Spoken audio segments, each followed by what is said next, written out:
Baik, sebelum kita mulai, mari kita tunduk kepala, kita mau berdoa sama-sama. Bapak, kami bersyukur Tuhan buat malam hari ini, Tuhan, kalau Engkau berikan kami kesempatan untuk berkumpul lagi. Sebentar lagi kami akan mengikuti pengajaran, Tuhan Yesus. Engkau urapi kami, Tuhan, Engkau berkati kami semua, Tuhan. Engkau berkati Kak Ane juga yang akan berbicara, Tuhan. Bahkan kami semua yang mengikutinya, Tuhan. Biarlah kami bisa dapat mendengar dengan baik, Tuhan. Bukan cuma mendengar, tapi kami bisa melakukannya, Tuhan Yesus. Terima kasih Tuhan, berikan kami kemampuan, kami siapkan hati kami Tuhan, agar pengajaran yang kami belajar pada hari ini Tuhan Yesus, biar dapat kami lakukan sepanjang hari kami Tuhan. Berikan kami pengertian-pengertian yang baru Tuhan, kami buka hati kami buka pikiran kami Tuhan Yesus. Kami serahkan jalannya ibadah, pengajaran pada malam hari ini Tuhan, semuanya dalam tangan kasih Tuhan Yesus. Terima kasih Tuhan, terima kasih Bapa. Mari teman-teman kita mau angkat satu pujian, katakan selidiki aku. Biarlah melalui pujian ini kita mau nyatakan kepada Tuhan, kita mau bilang kepada Tuhan, Tuhan selidiki hati kami Tuhan. Lihat hati kami Tuhan Yesus. Selidiki aku, lihat hatiku. Apakah ku sungguh mengasihi Yesus, Kau yang Maha Tahu dan menilai hidupku. Tak ada yang tersembunyi bagi. Sekali katakan selidiki aku, selidiki aku. Lihat hatiku, apakah ku sungguh mengasihi Yesus, Kau yang Maha Tahu dan menilai hidupku. Tak ada yang tersembunyi bagimu. Telah kulihat kebaikanmu yang tak pernah habis di hidupku. Ku berjuang sampai akhirnya, Kau dapati aku tetap setia.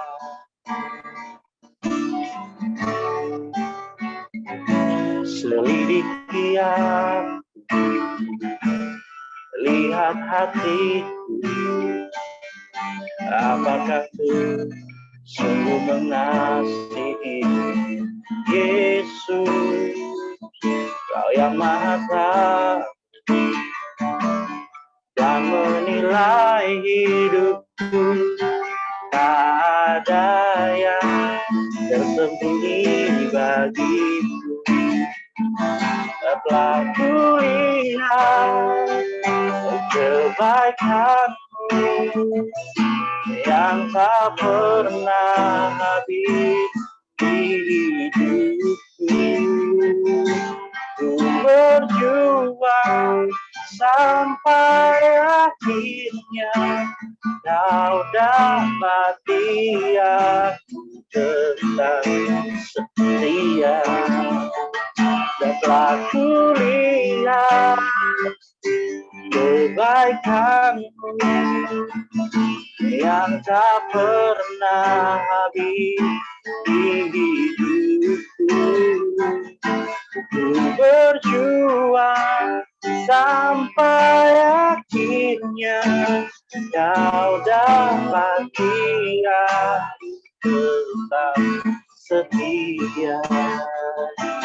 Telah kulihat kebaikanmu yang tak pernah habis di hidupku.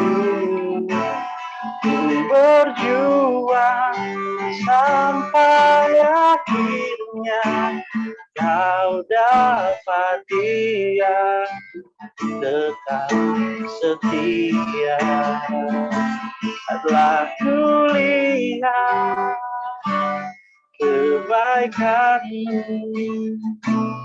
yang tak pernah habis hidupku. Ku berjuang sampai akhirnya kau dapati aku tetap setia. Terima kasih Yesus atas semua kebaikan di dalam hidup kami. Kami naikkan ucapan syukur kami. Engkau Tuhan yang baik, Engkau Tuhan yang setia. Terima kasih Yesus. Kami naikkan ucapan syukur kami bagi, sebab Engkau Allah yang baik. Terima kasih Yesus, semua perbuatan atas hidup kami Tuhan. Terima kasih Yesus. Ku naikkan syukurku buat hari yang kau beri. Tak habis-habisnya kasih dan rahmat-Mu, selalu baru dan tak pernah terlambat. Pertolongan-Mu besar setia-Mu di sepanjang hidupku. Naikkan syukur, naikkan syukurku buat hari yang kau beri. Tak habis-habisnya kasih dan rahmat-Mu, selalu baru dan tak pernah terlambat. Pertolongan-Mu besar setia-Mu di sepanjang hidupku. Selalu baru dan tak pernah terlambat. Pertolongan-Mu besar setia di sepanjang hidupku.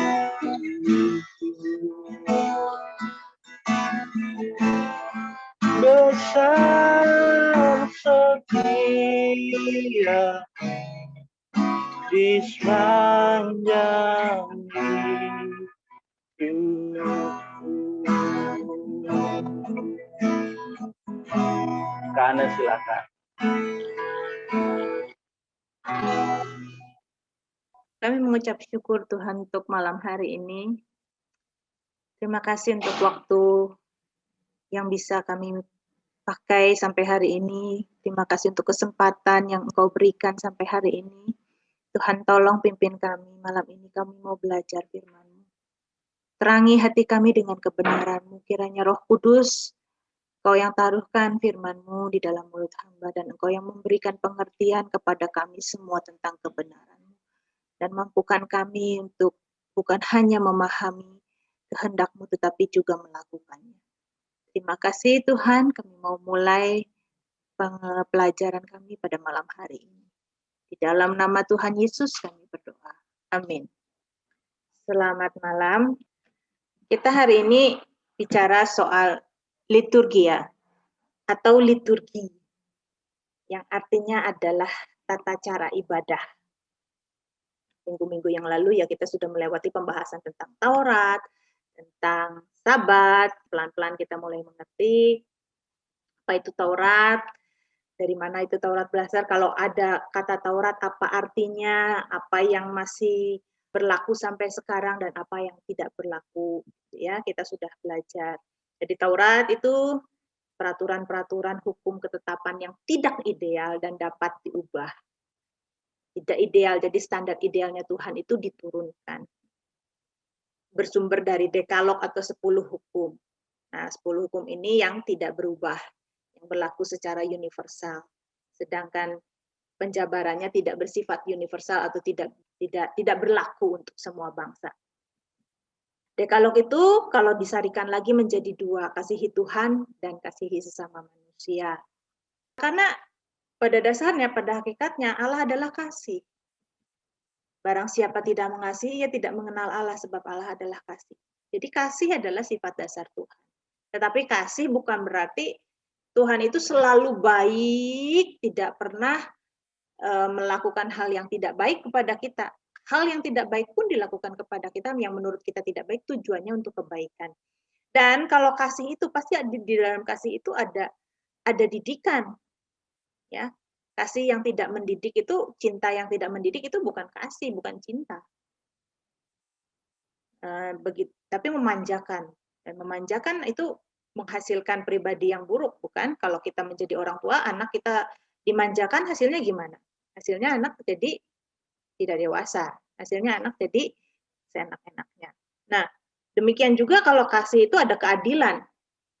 Kalau kita punya 2 anak, kita mengasihi yang satu, tidak mengasihi yang lain, maka buat yang lain kita tidak adil, bukan? Kita tidak kasih. Sumbernya dari semua hukum Taurat ini kalau disarikan hanya satu kata, kasih. Kasihi Tuhan dan kasihi sesama manusia. Di dalam Taurat, itu tadi saya katakan hukumnya tidak ideal, misalnya tentang pernikahan. Misalnya lagi di dalam pernikahan itu ada poligami, kenapa masih diperbolehkan? Karena Tuhan menurunkan standar idealismenya kepada orang-orang di zaman purba dulu yang belum bisa diajari tentang kesempurnaan Tuhan, tentang kehendak Tuhan yang sesungguhnya. Demikian juga perceraian, hukum tentang warisan, itu adalah hukum-hukum yang tidak ideal, yang di dalam perjanjian baru kemudian ditingkatkan lagi, diajari lagi yang lebih lagi. Apa maunya Tuhan? Ya, apa yang ideal itu? Begitu juga tentang persembahan. Kalau di perjanjian lama ada persepuluhan, ada korban-korban, korban bakaran, korban persembahan, korban sukarela, korban buah sulung, itu juga tidak ideal sebetulnya. Demikian juga tentang perbudakan. Kenapa di perjanjian lama ada perbudakan? Ya karena budaya manusia pada saat itu ada perbudakan, tetapi bukan berarti Tuhan menghendaki perbudakan. Kalaupun ada aturan tentang perbudakan di dalam kitab Taurat, di dalam hukum Taurat, itu adalah di mana Allah menyesuaikan idealismenya dengan keadaan manusia pada saat itu. Nah, beberapa aturan bersifat simbolik, yaitu hukum tentang pakaian, di mana dalam perjanjian lama nggak boleh itu bercampur antara katun atau linen seperti itu ya, katun, linen itu kan hasil dari tumbuh-tumbuhan. Tidak boleh bercampur dengan wool yang berasal dari hewan. Itu adalah simbol di mana orang Israel harus hidup kudus, harus hidup terpisah dari dunia ini, dari bangsa-bangsa di sekitarnya. Itu adalah simbol. Selain itu juga ada, selain tentang pakaian, itu juga ada tentang benih. Dalam satu kebun tidak boleh ada 2 jenis benih. Jangan membajak dengan 2 jenis binatang yang berbeda. Nah, ketetapan-ketetapan ini adalah simbol bagaimana orang Israel tidak boleh bercampur dengan bangsa-bangsa di sekelilingnya. Demikian juga tentang makanan. Ya kita tahu bahwa tentang makanan itu ada tentang kesehatan, tetapi makanan pun adalah simbol. Sama seperti tentang pakaian, tentang jangan membajak lembu dan keledai gitu ya. Terus makanan misalnya, yang boleh dengan yang boleh dicampur pun jadi nggak boleh. Misalnya daging dengan produk susu, itu dicampur pun tidak boleh. Gitu. Kenapa? Ya itu tadi, tidak boleh ada percampuran antara kematian dengan kehidupan. Daging itu kan lambang kematian, produk-produk susu itu lambang kehidupan. Selanjutnya yang menjadi simbol adalah hari raya dan hari Sabat. Jadi dasarnya adalah di sini. Janganlah kamu biarkan orang menghukum kamu mengenai makanan, minuman, hari raya, bulan baru, hari Sabat. Semuanya ini adalah bayangan dari apa yang harus datang, sedangkan wujudnya ialah Kristus. Jadi ini adalah simbol. Walaupun di dalam makanan ada tentang kesehatan, tetapi secara teologi kita memahami itu semuanya adalah simbol. Ya. Kalau misalnya membajak atau menabur benih, ini kan apa hubungannya dengan kesehatan? Nggak ada kesehatannya ya. Kita pakai pakaian dari wool dengan katun, itu apa hubungannya dengan kesehatan? Nggak ada hubungannya dengan kesehatan. Makanan ada hubungannya dengan kesehatan. Tapi intinya seluruhnya ini adalah simbol. Bagaimana dengan ibadah? Ya, ibadah juga bagian dari hari raya. Hari Sabat itu adalah ibadah, upacara ibadah di Perjanjian Lama ya. Pada saat hukum Taurat diberlakukan, hari raya dan Sabat itu termasuk dalam ibadah. Tetapi, apa sih sebetulnya makna ibadah itu? Kalau di dalam Taurat, bagaimana orang Israel beribadah itu ada aturannya. Bagaimana Israel mempersembahkan korban, itu ada aturannya. Tetapi, apa sih ibadah itu? Kita lihat dulu dari arti kata. Dalam bahasa Ibrani, kata ibadah ya yang berkaitan dengan liturgi, karena banyak kata tentang ibadah, saya hanya membahas tentang liturginya. Karena nanti kalau di Perjanjian Baru ada tentang kesalehan, ya tentang hidup yang benar, di Kaiosune, Eusebia, banyak. Tapi di sini saya bicara soal liturgi ibadah. Kalau kita ke gereja, misalnya ya di gereja Pantekosta, liturginya berbeda dengan di gereja Katolik pasti, atau di gereja Protestan aja sudah beda. Gereja Pentakosta liturginya lebih luas, lebih gampang berubah-ubah. Tetapi misalnya ada gereja-gereja yang sudah pakem liturginya. Nah, bagaimana sih liturgi ibadah yang benar itu, atau liturgi ibadah itu dari mana datangnya, dari mana asal-usulnya? Nah, kata ibadah itu dalam bahasa Ibraninya adalah abad atau abodah, yang artinya adalah bekerja, melayani, dan bisa juga melakukan liturgi atau upacara keagamaan. Dalam bahasa Yunani itu adalah liturgia. Artinya adalah sebetulnya pelayanan publik ya, dan bisa juga dikenakan dalam arti biblikalnya itu adalah pelayanan keimaman.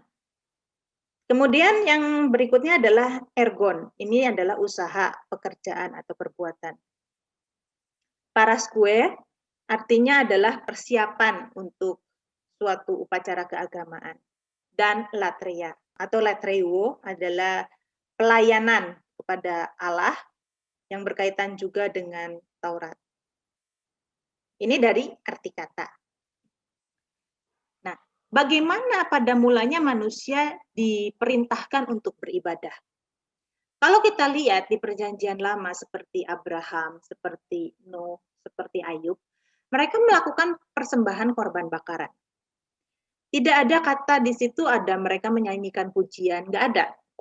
Mereka melakukan korban bakaran. Bahkan sejak zaman Kain dan Habil, mereka melakukan korban bakaran. Nah, korban bakaran ini ada ketika manusia jatuh ke dalam dosa. Tetapi sebelum manusia jatuh ke dalam dosa, apakah mereka tidak beribadah kepada Allah? Apakah Tuhan tidak memerintahkan Adam dan Hawa beribadah ketika mereka belum jatuh ke dalam dosa? Di Kejadian 2 ayat 15, di situ ketika manusia belum jatuh ke dalam dosa, itu manusia diperintahkan untuk mengusahakan tanah itu, untuk bekerja, mengusahakan Taman Eden atau dunia ini. Dipercayakan kepada manusia. Jadi sebelum manusia jatuh ke dalam dosa, ibadah adalah mengerjakan apa yang Tuhan percayakan kepada manusia, yaitu bumi ini. Bumi ini harus mereka pelihara dan mereka harus kerjakan. Bukan hanya mengerjakan supaya menghasilkan, tetapi juga memelihara bumi ini. Ya, agar tetap semuanya seimbang dan semuanya baik dipelihara. Bukan hanya dieksploitasi, dikerjakan itu untuk keuntungan manusia sendiri, bukan. Tapi juga ada di situ ada kata memelihara. Dan aboda juga berkaitan dengan pekerjaan biasa. Ketika Yakub menyukai anaknya Laban, menyukai keponakan sepupunya, dia ngelamar sama Laban, bolehlah anakmu itu jadi istriku. Terus mas kawinnya apa? Mungkin ya Laban kira-kira ngomong kayak gitu. Ya udah aku kerja sama kamu 7 tahun. Nah, ketika Yakub bekerja atau melayani Laban, itu adalah kata yang sama, aboda. Jadi aboda itu atau ibadah itu asalnya adalah bekerja, artinya melayani. Jadi ada yang dilayani. Ketika manusia, ketika Adam dan Hawa bekerja di Taman Eden, mengerjakan bumi ini, dia sedang melayani Tuhan. Dia sedang beribadah kepada Tuhan. Demikian juga ketika Yakub bekerja kepada Laban, dia melayani Laban kan. Memang beda tentu ya kualitasnya kalau kita melayani Tuhan dengan melayani manusia. Tapi di Perjanjian Baru dikatakan bahwa apapun juga yang kamu lakukan, lakukanlah itu seperti untuk Tuhan. Sehingga kita melakukan yang terbaik. Dan kemudian kata abodah ini berkembang menjadi melakukan upacara atau perayaan keagamaan. Ketika orang Israel, ketika Musa diperintahkan Tuhan menghadap Firaun, Musa mengatakan, izinkan bangsa ini beribadah kepada Allah mereka di padang gurun. Maksudnya mengadakan korban bakaran atau mengadakan perayaan ya buat Tuhan. Pada waktu itu tidak ada nyanyian. Ya, pada awalnya pada zaman Abraham, pada zamannya Adam dan Hawa tidak ada nyanyian. Karena nyanyian ini berasal dari budaya manusia. Itu adalah ekspresi cipta karya karsa manusia. Awalnya nyanyian ini bukan digunakan untuk memuji Tuhan, tetapi digunakan untuk pesta atau perayaan. Kata nyanyian pertama-tama muncul ketika Laban mengejar Yakub. Jadi Yakub ini kabur ya, menjadi buronan mertua.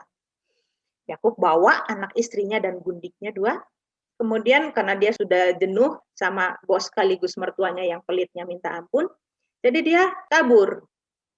Nah, ketika Yakub kabur, Laban mengejar Yakub.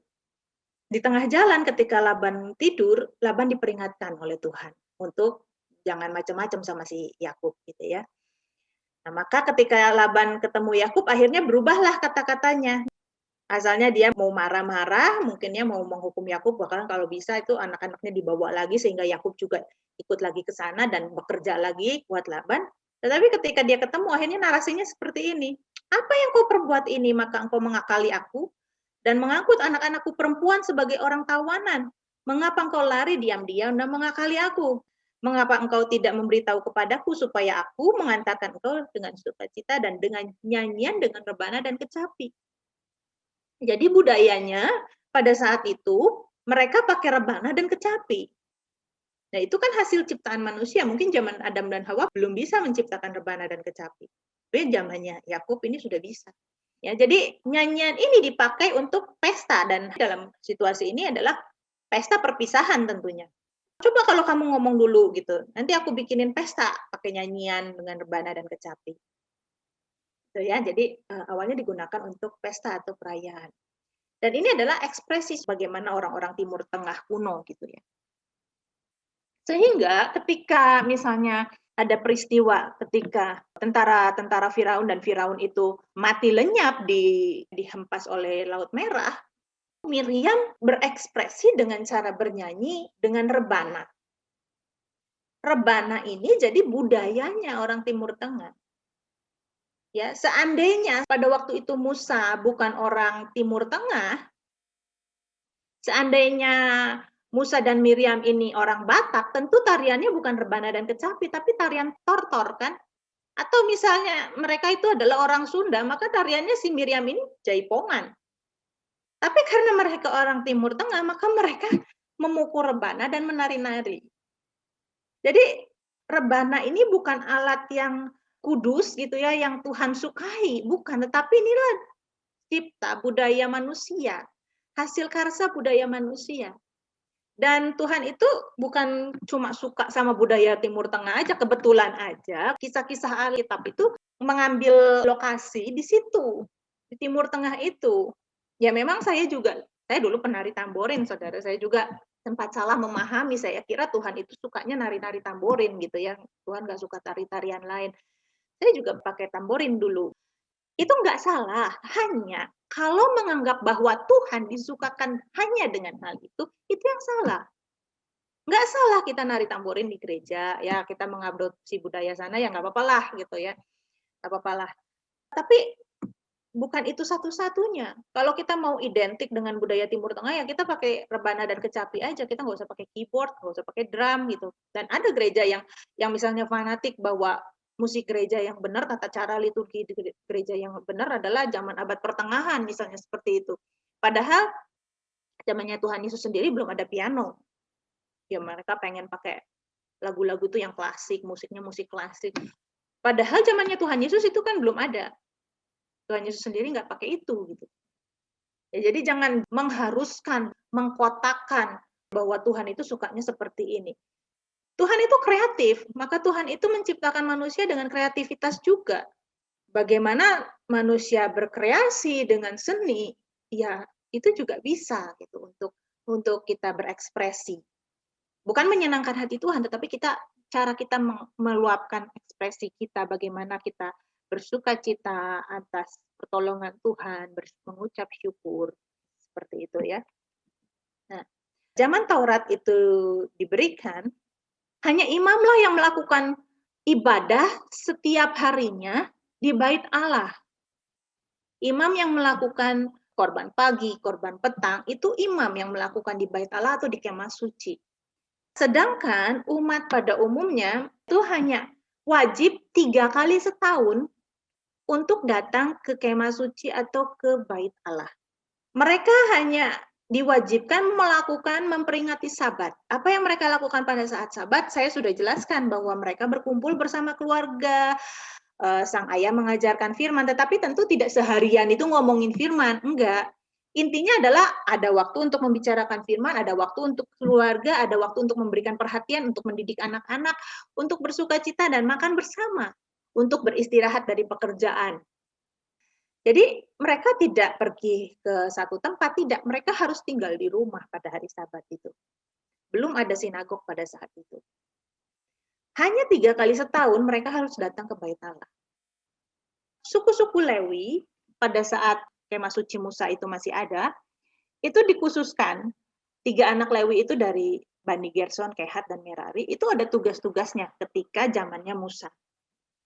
Gerson itu mengangkut kemah, Kehat mengangkut benda-benda di dalam kemah suci seperti tabut, meja roti sajian, kemudian kaki dian, dan Bani Merari mengangkut tiang-tiang perlengkapan bait suci.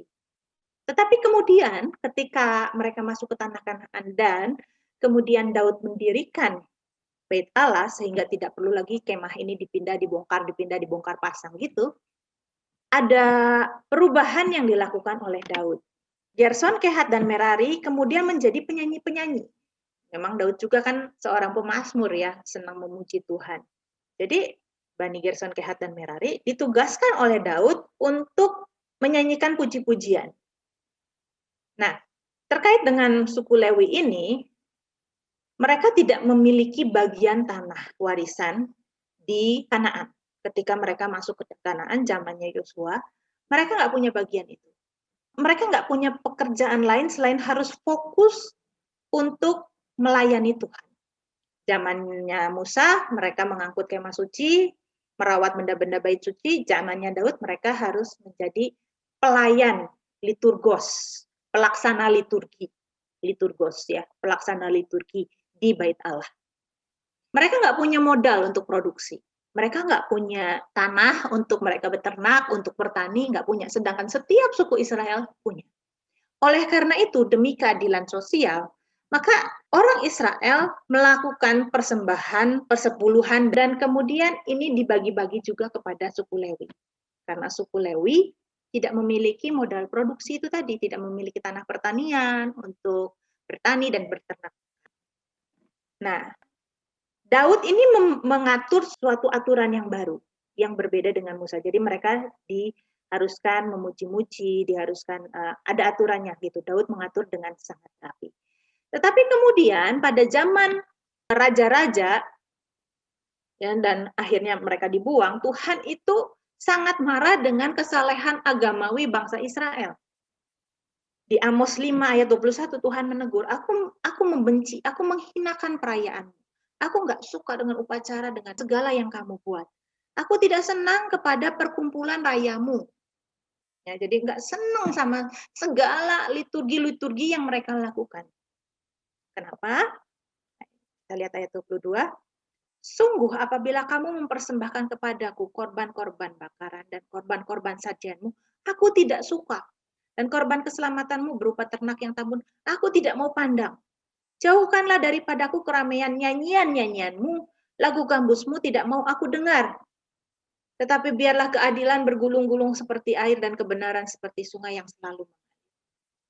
Nah, Tuhan marah karena kesalehan yang agamawi. Mereka memang mempersembahkan korban, mereka melakukan liturgi keagamaan, mereka melakukan ibadah mereka, persis seperti yang Tuhan perintahkan. Mereka mempersembahkan korban, mereka menyanyikan nyanyi-nyanyian dengan alat-alat musik, dengan gambus. Tetapi Tuhan membenci dan menghinakan. Tuhan nggak mau pandang, nggak mau dengar. Karena kelakuan mereka yang tidak benar.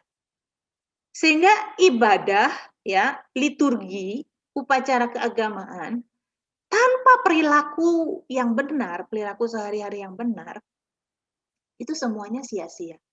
Kalau kita lihat di kitab Amos, mulai dari Amos 1 ayat 3. Beginilah firman Tuhan. Karena 3 perbuatan jahat Damsyik, bahkan 4, aku tidak akan menarik kembali keputusanku oleh karena mereka telah mengirik Gilead dengan eratan pengirik dari besi. Ya, ini dosa-dosanya Damsyik dikasih tahu. Ayat yang ke-6. Beginilah firman Tuhan. Karena 3 perbuatan Gaza, bahkan 4, aku tidak akan menarik kembali keputusanku, oleh karena mereka telah mengangkut ke dalam pembuangan suatu bangsa seluruhnya untuk diserahkan kepada Edom. Di Damsyik, sekarang Gaza. Kejahatan mereka adalah apa? Mereka jahat terhadap sesama manusia. Ayat 9. Beginilah firman Tuhan. Karena 3 perbuatan jahat Tirus, bahkan 4, aku tidak akan menarik kembali keputusanku, oleh karena mereka telah menyerahkan tertawan suatu bangsa seluruhnya kepada Edom, dan tidak mengingat perjanjian persaudaraan.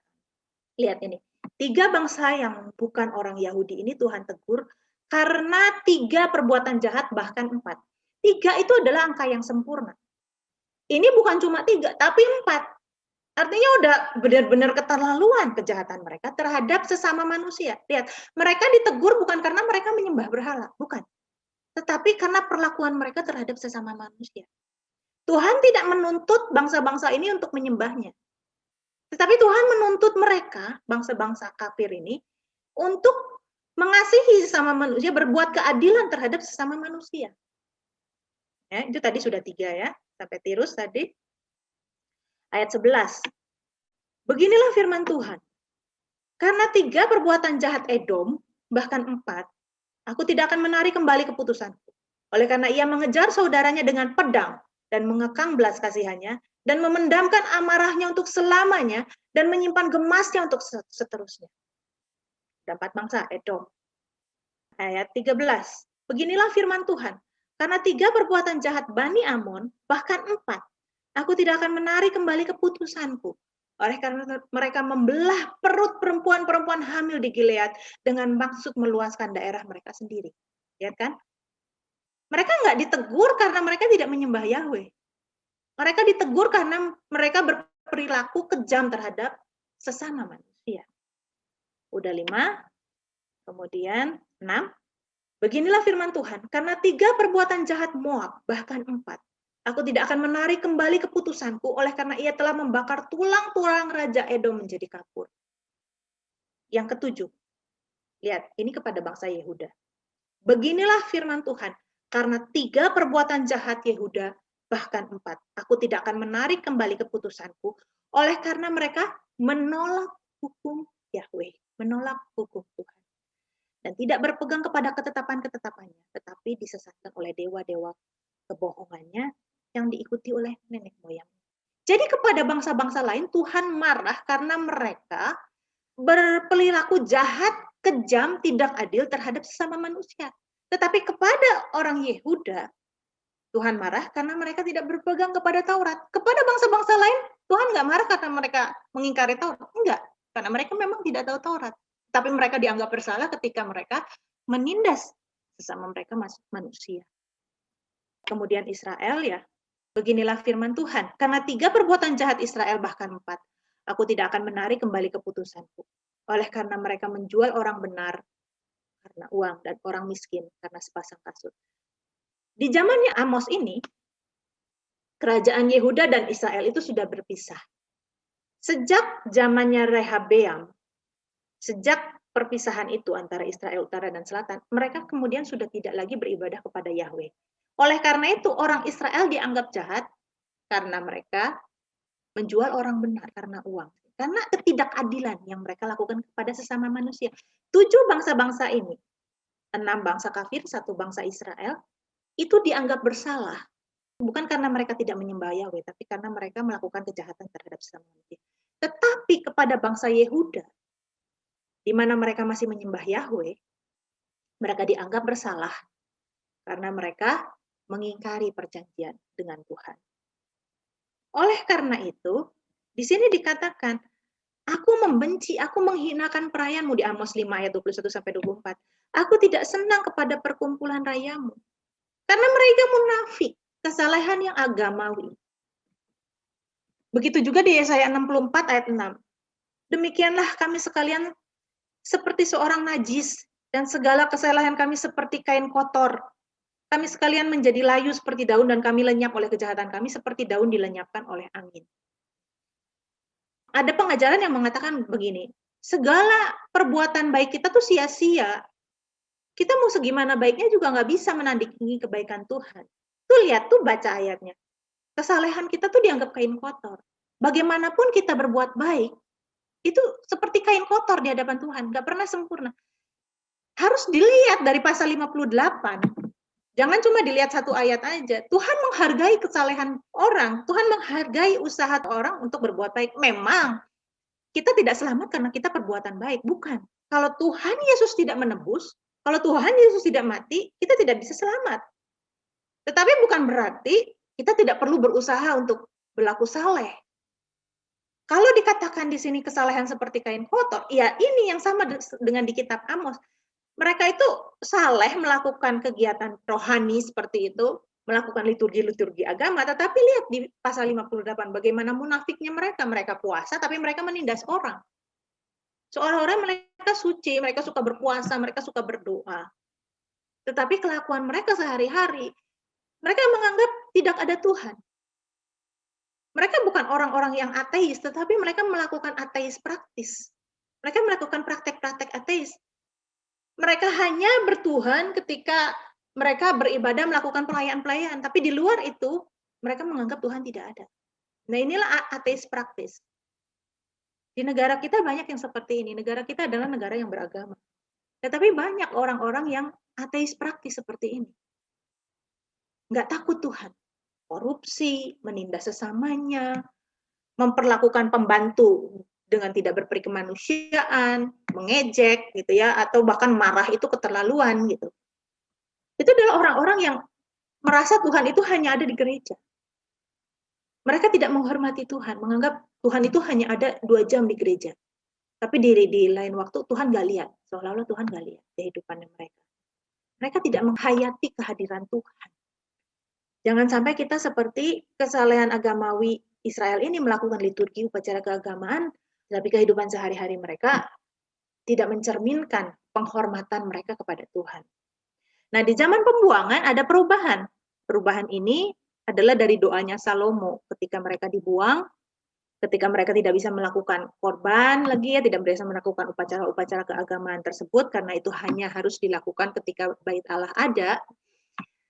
Dan korban-korban bakaran itu diganti, upacara keagamaan itu diganti dengan doa, dengan pujian, ya. Jadi ada pergeseran-pergeseran liturgi kalau kita lihat dari zaman Daud tadi ya, dari zaman Adam dan Hawa, zaman Musa, zaman Daud, zaman pembuangan. Yang saya jelaskan tadi kan ada pergeseran, perubahan liturgi kan. Nah, di zaman pembuangan, ketika mereka tidak bisa melakukan korban, mereka melakukan doa, puasa, menyanyikan pujian di sinagog-sinagog. Karena mereka tidak bisa berkumpul di Yerusalem, akhirnya mereka membuat rumah tempat sembahyang. Asalnya untuk berdoa, tapi kemudian liturgi itu berkembang.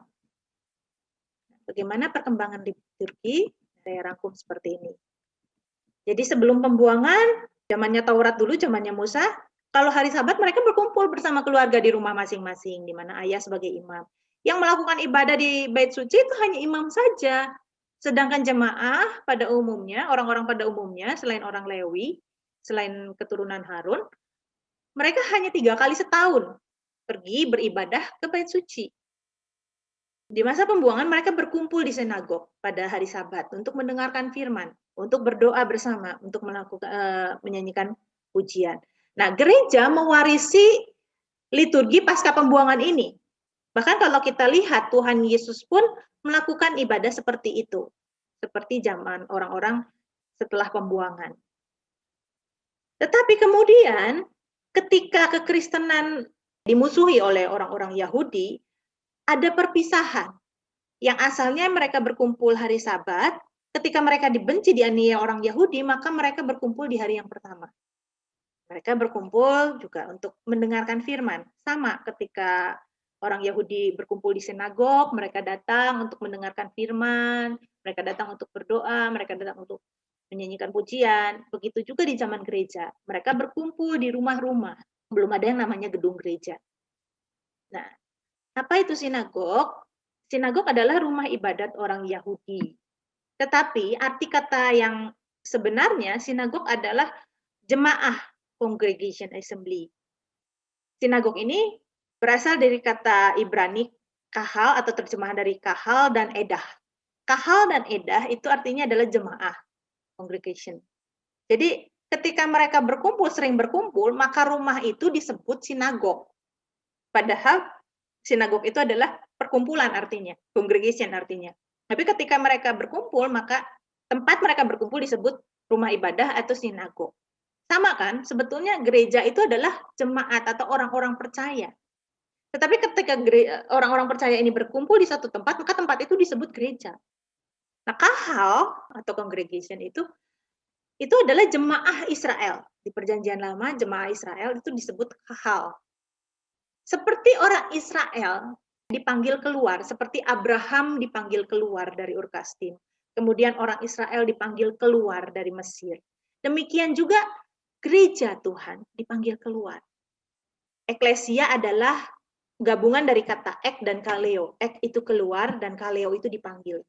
Jadi eklesia atau gereja ini adalah orang-orang yang dipanggil keluar dari gelap kepada terang Tuhan.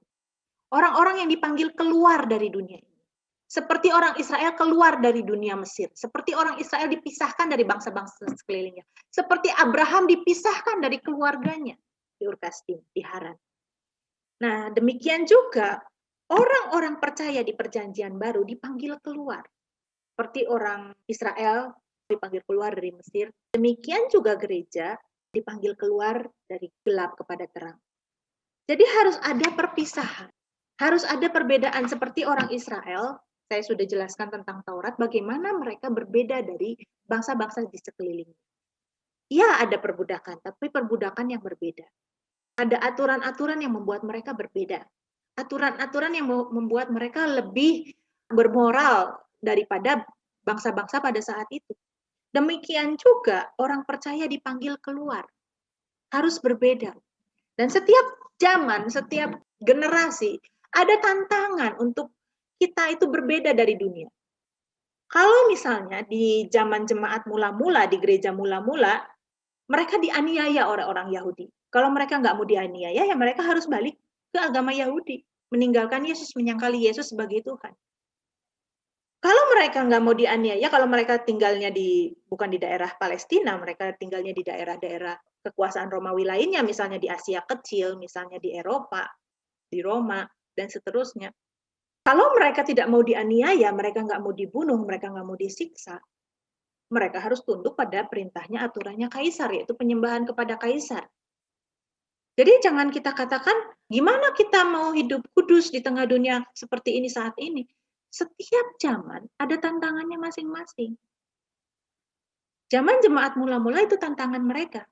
Kalau mereka mau menyangkali Yesus, mereka selamat. Mereka tidak dibakar hidup-hidup, mereka tidak dihadapkan dengan binatang buas di Koloseum, mereka tidak suruh bertempur dengan gladiator yang terlatih.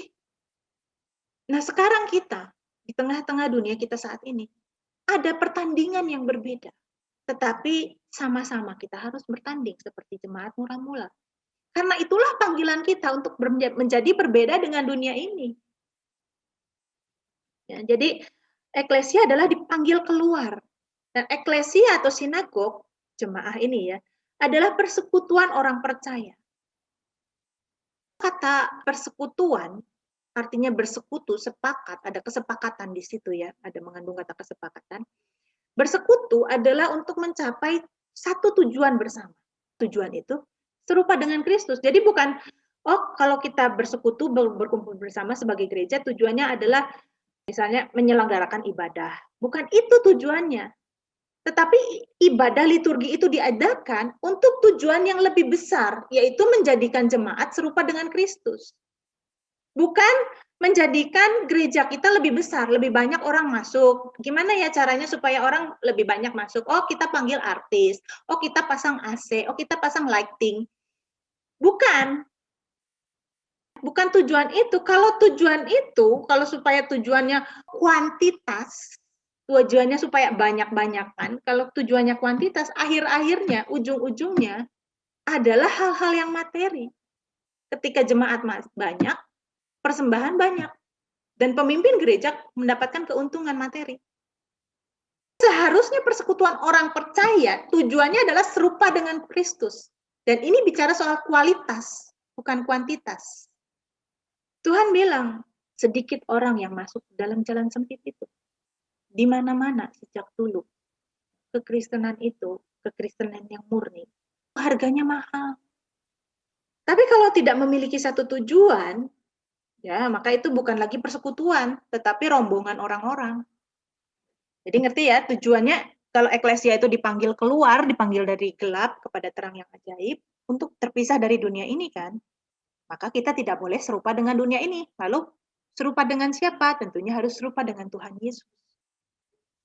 Tuhan berkata kepada Petrus, dan engkau Petrus, di atas batu karang ini aku mendirikan gerejaku. Aku mendirikan jemaatku. Di atas batu karang ini. Pengakuan Petrus bahwa Yesus adalah, engkau adalah Mesias anak Allah yang hidup. Di atas pengakuan itu, dan Petrus begitu kokoh mengakui itu, sampai dia rela disalib terbalik.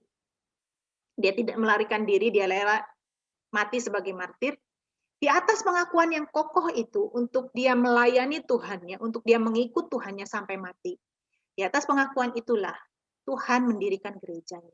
Dan kalau kita memiliki pengakuan yang kokoh seperti Petrus, kita adalah bagian dari gereja Tuhan. Jadi gereja itu bukan tempat. Di Kisah Rasul 4 ayat 31, dan ketika mereka sedang berdoa, goyanglah tempat mereka berkumpul itu, dan mereka semua penuh dengan Roh Kudus, lalu mereka memberitakan firman dengan berani. Kalau di sini tidak ditekankan ya, karena mereka sedang berkumpul bersama gitu ya. Di sini hanya dikatakan ketika mereka sedang berdoa, goyanglah tempat mereka berkumpul. Tapi coba kita lihat bahasa Inggrisnya. And when they had prayed, the place, topos, in which there were gathered together, atau sunago ya, sunago atau sunagoge, was shaken, and they were all filled with the Holy Spirit and continue to speak the word of God with boldness. Jadi di sini mereka berkumpul bersama di suatu tempat. Jadi sinagog itu sebetulnya bukan tempat kan kalau di sini, ya. Sinagog itu kan bukan tempat, tapi perkumpulan. Sama seperti gereja. Gereja itu bukan tempat, tetapi perkumpulan orang percaya. Tuhan melihat orang percayanya, Tuhan bukan melihat tempatnya. Kalau Tuhan melihat tempatnya, maka tempat-tempat yang dulu menjadi gereja, kalau kita lihat di Eropa gitu ya, kejayaan Eropa masa lalu, kekristenan berjaya di Eropa di abad pertengahan.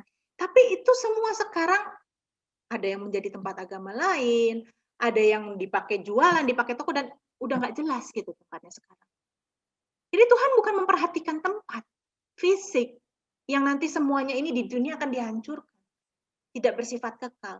Tapi Tuhan melihat orang-orangnya, di mana di dalam mereka ada jiwa-jiwa yang kekal. Dan inilah yang Tuhan perhatikan. Jadi dari ayat ini kita bisa lihat bahwa sunagoge itu bukan sekedar tempat, karena tempat di sini adalah topos, tetapi adalah persekutuan orang percaya. Dan ketika orang percaya itu berkumpul dan berdoa, maka Roh Kudus turun. Itulah sebabnya tempat itu bergoyang ya. Dan jemaat mula-mula, mereka itu berkumpul dimanapun. Mereka itu berkumpul sebagai gereja, sebagai jemaat, itu bukan di satu gedung. Karena mereka dalam masa aniaya, di rumah-rumah, bahkan di katakombe, di kuburan-kuburan, itu pun menjadi gereja. Kalau di Ibrani 10 ayat 24 sampai 25 dikatakan begini, dan marilah kita saling memperhatikan, supaya kita saling mendorong dalam kasih, dalam pekerjaan baik. Janganlah kita menjauhkan diri dari pertemuan-pertemuan ibadah kita, seperti dibiasakan oleh beberapa orang, tetapi marilah kita saling menasihati dan semakin giat melakukannya menjelang hari Tuhan yang mendekat. Nah, di sini dikatakan, janganlah kita menjauhkan diri dari pertemuan-pertemuan ibadah. Dalam bahasa aslinya adalah episunagoge. Tidak ada kata ibadah sama sekali di situ. Tetapi, ya sunagoge itu apa? Congregation kan? Perkumpulan bersama-sama. Nah, janganlah kita menjauhkan diri dari pertemuan kita bersama-sama. Artinya kalau kita bertemu bersama, itu sebetulnya bukan ibadah. Tapi apa? Kalau kita bertemu bersama-sama. Di gereja, di hari Minggu, atau di pertemuan Zoom saat ini. Itu sebetulnya bukan ibadah, karena di sini nggak ada kata ibadah. Tapi pertemuan bersama. Penulis kitab Ibrani memperingatkan, jangan kita menjauhkan diri dari pertemuan-pertemuan bersama. Ya maksudnya di gereja hari Minggu, di persekutuan, di PD gitu ya. Jangan menjauhkan diri. Tapi itu bukan ibadah loh. Nggak ada kata ibadah di situ. Tapi ayo, semakin giat kita bertemu bersama. Itu maksudnya penulis Ibrani. Nah, pertemuan bersama ini, episunagoge ini, adalah bersekutu untuk dibarui dalam cara berpikir. Efesus 4 ayat 20 sampai 24 katakan demikian. Tetapi kamu bukan demikian. Kamu telah belajar mengenal Kristus. Kamu telah mendengar tentang Dia. Ya, belajarnya gimana caranya belajar tentang Kristus? Ya, tentu kita harus dengar firman kan, mendengar tentang Dia, ya.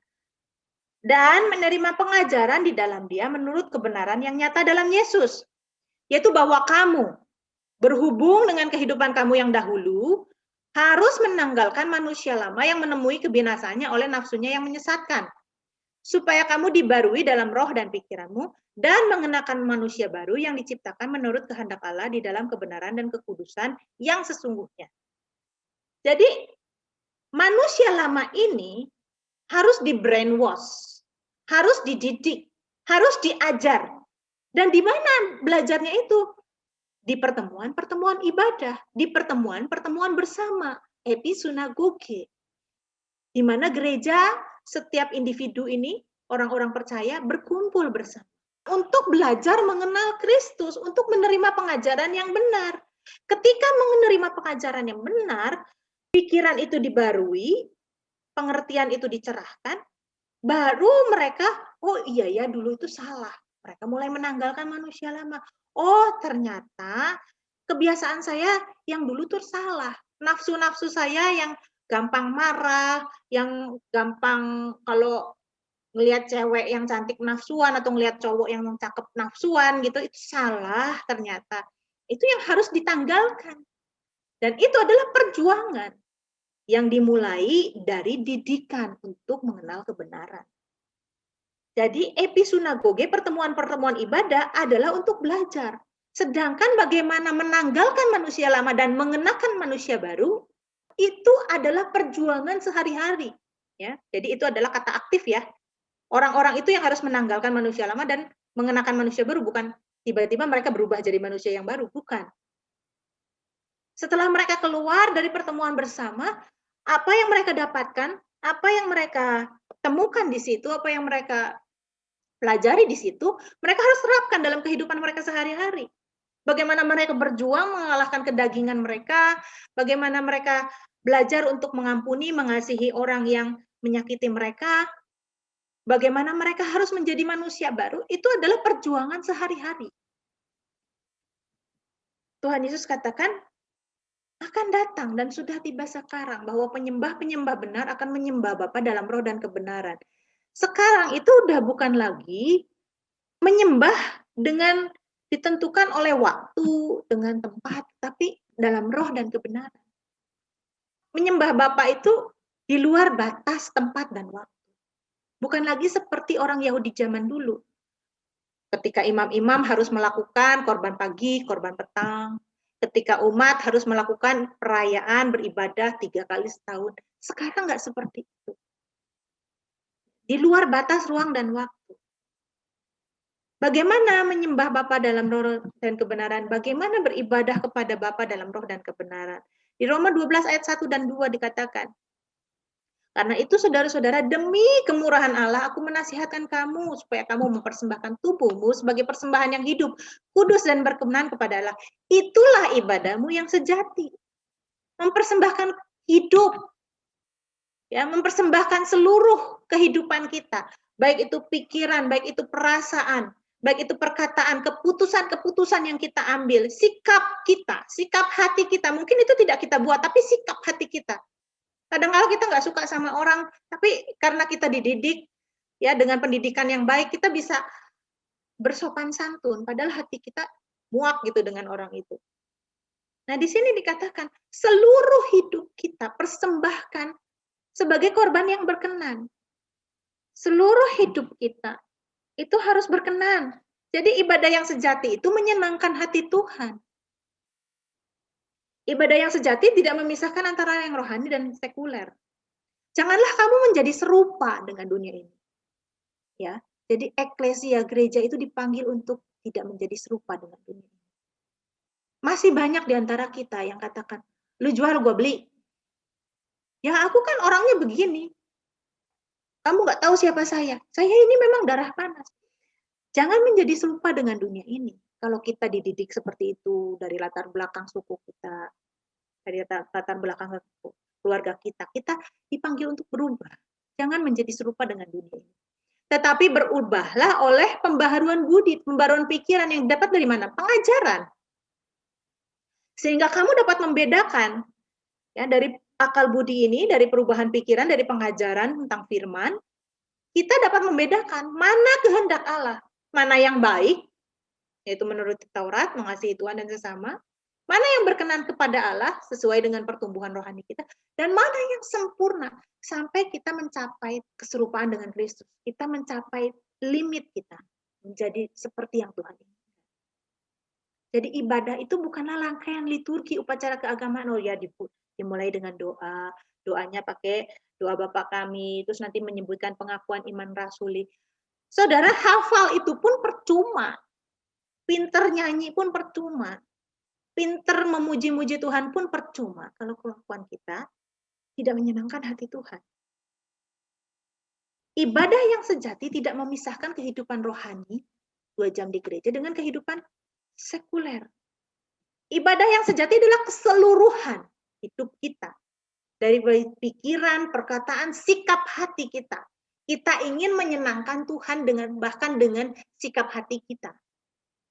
Bukan hanya dengan kata-kata perbuatan saja, tapi sikap hati kita.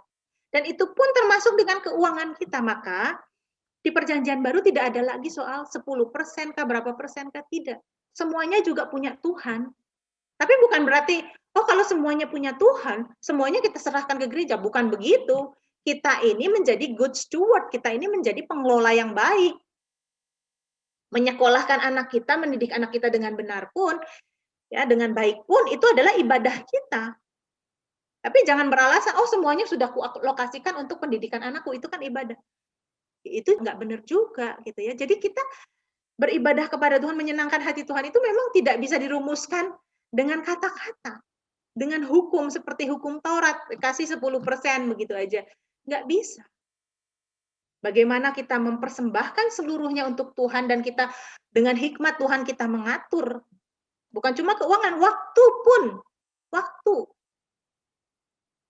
Kita bisa nonton serial berjam-jam, tapi untuk doa kita nggak kuat. Artinya kita menghargai serial TV itu lebih daripada Tuhan, lebih berharga daripada Tuhan. Kita beribadah kepada TV. Melakukan penyembahan kita ke drakor, sinetron, film India, film action, serial, kayak gitu. Bukan saya nggak suka serial, saya juga suka. Tapi saya mulai berdisiplin diri. Kalau kita bisa disiplin ngejar sinetron, ngejar drakor, kenapa kita nggak bisa disiplin ngejar Tuhan? Ibadah itu bukan rangkaian liturgi, tapi rangkaian dari sikap hidup kita. Rangkaian dari keputusan-keputusan, perkataan-perkataan yang kita ambil. Perasaan-perasaan yang kita mau rasakan. Itu adalah liturgi kita. Itu adalah ibadah kita. Karena ibadah, pelayanan, pekerjaan untuk Tuhan adalah melayani perasaan Tuhan. Jadi kalau kita berkumpul bersama pun, dimanapun kita, dengan siapapun kita berkumpul, kita jaga perasaan Tuhan. Bukan berarti kita jadi orang yang kaku, gak suka bercanda. Tuhan Yesus itu suka bercanda loh. Penulis-penulis Injil pun kalau kita jeli, itu suka bercanda. Misalnya gini, Lukas nulis ya, salah satunya misalnya Lukas nulis di Kisah Para Rasul, Petrus itu dilepaskan dengan suatu perbuatan yang ajaib mujizat gitu ya. Tiba-tiba semua belenggunya lepas, pintunya terbuka, dan dia lolos aja begitu aja, tanpa dilihat oleh penjaga, padahal penjaganya berlapis-lapis gitu. Maka Petrus itu menyangka bahwa itu adalah suatu penglihatan, bukan pengalaman yang dialami. Sampai dia ke satu rumah. Nah, ketika dia satu rumah, tengah malam dia ketok-ketok, gedor-gedor kan. Nah, di situ dia baru sadar, itu bukan penglihatan. Oh, ternyata sungguhan ya, aku lepas sungguhan gitu. Terus dia buru-buru kan, takut ketangkep lagi kan. Terus si pelayan perempuannya ini datang. Pas dia lihat, hah? Petrus sudah lepas gitu ya. Bukannya dibukain, dia cepet-cepet lari gitu, tinggalin Petrus yang di depan pintu. Gedor-gedor kan, bingung kan Petrus, loh. Kok udah dilihat, udah ngintip gitu, kok ditutup lagi. Kan lucu gitu kan. Tuhan Yesus itu suka bercanda loh. Malam-malam gitu ya, bikin surprise pada murid-muridnya, sampai murid-muridnya itu ngibrit, ketakutan gitu ya. Dia berjalan di atas air. Dia jalan santai, hei gitu ya, gitu. Ngagetin kan. Ya itulah Tuhan, suka bercanda. Bukan berarti kita jadi Kristen yang kaku. Tapi kalau kita berkumpul bersama terus kita guyon, apakah Tuhan ikut ketawa dengan guyonan kita? Coba ketika kita buat jokes, terus jokesnya itu merendahkan orang lain. Tuhan ikut ketawa nggak ketika ciptaannya yang dia sayangi itu, yang dia ciptakan segambar dengan dia itu, kita rendahkan. Tuhan ikut bersuka cita nggak dengan guyonan kita? Dalam setiap perkataan kita, apa kita menyenangkan Tuhan? Itu adalah liturgi kita. Hidup kita sehari-hari itulah liturgi kita. Itulah cara kita beribadah kepada Tuhan. Setiap perkataan, pikiran, perasaan, setiap keputusan yang kita ambil. Liturgi kita itu bukan kita doa, kusuk, berpuasa, terus kita maksa sama Tuhan. Kita melakukan transaksi dengan nazar-nazar kita, karena kita mau maksa Tuhan lakukan itu buat kita, terus kita mau berkorban juga dengan nazar-nazar kita. Jadi jangan merasa berjasa ketika kita melakukan sesuatu untuk Tuhan. Kalau sudah menjadi pemimpin pujian, pemain musik yang hebat, bikin album ya, beralbum-album gitu ya. Terus kita jadi jumawa gitu. Kita merasa udah melayani Tuhan. Banyak yang dalam tanda kutip pelayanan, sebetulnya bukan pelayanan. Bukan melayani hati Tuhan, tapi sebetulnya banyak juga yang punya kepentingan-kepentingan pribadi. Mencari kehormatan, mungkin orang-orang yang sudah punya duit, mau melayani di gereja, demi kehormatan. Menjadi jajaran majelis gitu ya di gereja adalah kehormatan bagi beberapa orang. Atau misalnya yang mau eksistensi diri atau aktualisasi bakat-bakat mereka, ya daripada punya bakat nih, punya suara yang bagus, oh pintar ngomong nih, bisa khotbah, daripada terpendam, aktualisasikanlah di gereja. Seperti itu, mereka punya bakat nari, menari-narilah mereka di gereja. Berapa banyak sih orang yang penari di gereja, pemain musik di gereja, pemimpin pujian di gereja. Bahkan pelayan firman di kaum muda, di sekolah minggu, guru-guru sekolah minggu. Udah belum habis baca firman Tuhan dari Kejadian sampai Wahyu? Banyak yang belum. Mereka nggak ngerti isi firman Tuhan, mereka nggak ngerti kehendak Tuhan dari Kejadian sampai Wahyu. Tapi mereka merasa sudah melayani Tuhan. Mereka sudah merasa melakukan kehendak Tuhan, menyenangkan hati Tuhan. Nah, mereka nggak ngerti isi firman Tuhan aja apa? Isi firman aja. Yang harusnya itu diberikan kepada manusia, tentunya harus dibaca sama manusia ya. Firman itu, Alkitab itu. Itu aja nggak dibaca. Apalagi ada orang-orang yang pergi kepada hamba-hamba Tuhan yang dikatakan bisa mendapatkan penglihatan-penglihatan nabi itu menanyakan apa kehendak Tuhan buat aku. Ya kehendak Tuhan itu sudah dirangkum di dalam Alkitab. Ngapain lagi tanya-tanya, Alkitab aja nggak pernah dibaca, nanya-nanya sama cenayang-tenyayang rohani seperti itu. Ya, jadi kalau kita melakukan sesuatu melayani Tuhan, jangan merasa berjasa, tapi cek motivasi kita. Bukan berarti saya katakan, oh udah nggak usah melayani lagi sebagai pemain musik. Jangan, itu juga penting. Gereja juga membutuhkan itu. Pertemuan bersama, pertemuan jemaat juga memerlukan saudara. Tetapi ketika kita melakukan itu, jangan kita merasa sudah melayani Tuhan. Sudah cukup Tuhan dilayani dengan seperti itu. Jangan sampai seperti itu. Ya, karena banyak juga orang-orang yang melayani ini mencari hidup dari pelayanan. Kalau kita melayani Tuhan, kita memberikan hidup. Roma 12 ayat 1 dan 2. Katakan, ibadah yang sejati adalah mempersembahkan tubuhmu sebagai persembahan yang hidup. Jadi ibadah yang sejati itu mempersembahkan hidup, bukan mencari hidup. Berapa banyak orang yang mencari hidup dari pelayanan, melihat pelayanan sebagai sumber keuntungan, bukan memberikan hidup kepada Tuhan untuk melayani Dia. Seperti rasul-rasul Petrus, Paulus, hidup mereka mulia. Mereka memberikan hidup seluruhnya, nggak ada yang tersisa untuk melayani Tuhan. Tapi sekarang, orang mencari hidup pun dianggap sudah melayani Tuhan. Bahkan dihormati. Jadi kembali lagi, ibadah itu bukan sekedar upacara ya. Kalau di perjanjian lama ada upacara-upacara, tapi kalau kita lihat ke belakang, zamannya Adam dan Hawa, sebetulnya upacara-upacara itu nggak ada. Jadi kembali lagi kita, diperbarui di dalam perjanjian baru. Apa sih ibadah yang sejati itu? Apa sih latria, latreuo, atau liturgia yang betul itu? Liturgi kita adalah setiap hari, setiap jam, setiap detik, setiap nafas hidup kita harus menyenangkan Tuhan. Pergi ke gereja perlu. Carilah gereja yang benar. Carilah komunitas yang benar.